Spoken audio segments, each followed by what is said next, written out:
Mi nombre es Iván Cabrera y yo hablaré sobre lo que es el corazón. El corazón es una víscera que se encuentra ubicada en el mediastino medio, dentro de la cavidad torácica.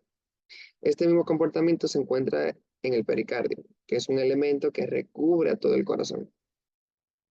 Tenemos también el nacimiento de los llamados grandes vasos, que son las arterias y las venas. Podemos reconocer ahí la arteria aorta y vena cava superior e inferior. Tenemos también los nervios del sistema nervioso encargados de la estimulación neuronal, así como pequeñas arterias, llamadas arterias coronarias, encargadas del aporte de nutrientes al tejido cardíaco que forman un drenaje para recoger la sangre utilizada por el vial órgano. Hay que tener en cuenta también la capacidad de entre vena y arteria. La vena maneja poco oxígeno. También tiene retorno no venoso, son finas y superficiales. En cambio, las arterias manejan mayor cantidad de oxígeno, mayor presión y por ende tienen paredes mucho más gruesas.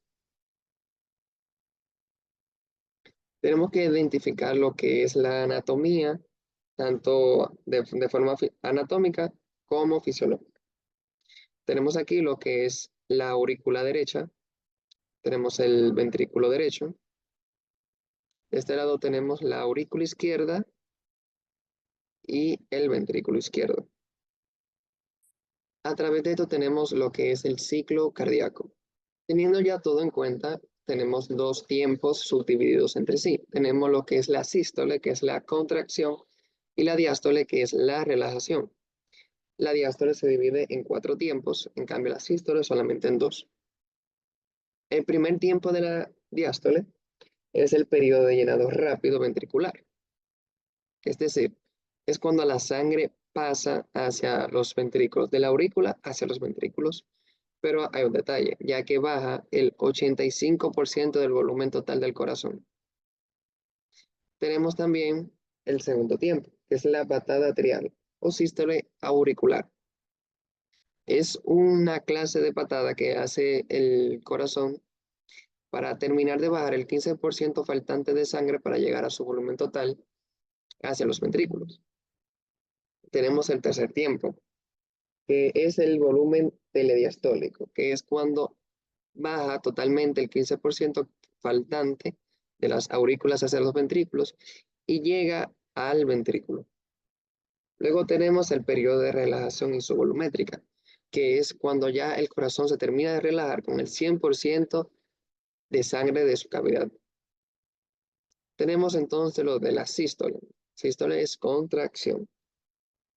Tenemos el periodo de contracción isovolumétrica, que es el periodo en el que el corazón se contrae después de llegar al 100% de su volumen. Es decir, después de todo el procedimiento que pasó de la aurícula, baja los ventrículos, se completa y empieza entonces el periodo de contracción isovolumétrica.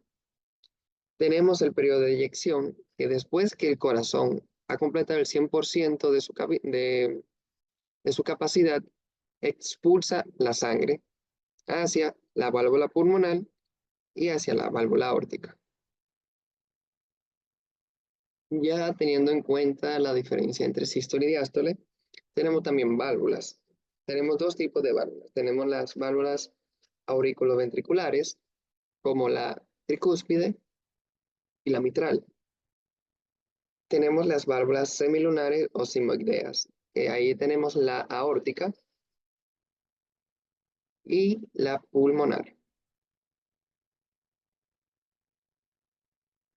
Por ejemplo, las primeras válvulas, tricúspide y bicúspide, impiden el reflujo retrógrado en sístole.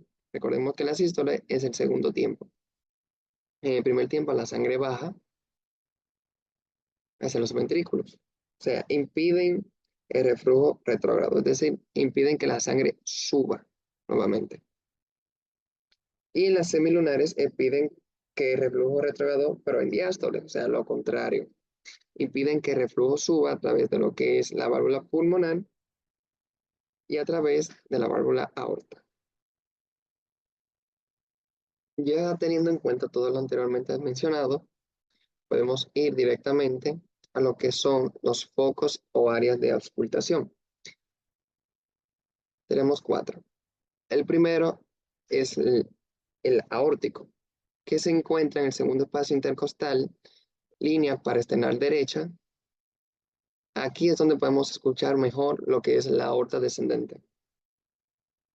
Luego tenemos el segundo punto, que es llamado pulmonar. Se encuentra en el segundo espacio intercostal, línea parasternal izquierda. Aquí es donde podemos escuchar mejor lo que es la válvula pulmonar. Tenemos la tercera, también llamada tricúspide. A esta se encuentra en el apéndice sifoide o en el borde parasternal izquierdo, esta área de aquí. Aquí es donde podemos escuchar de mejor manera lo que es el ventrículo derecho. Y luego tenemos el cuarto foco, que también llamado mitral. Se encuentra en el quinto espacio intercostal izquierdo, en la línea media clavicular. Esta es la línea media clavicular. Aquí es donde podemos escuchar de mejor manera lo que es la válvula mitral.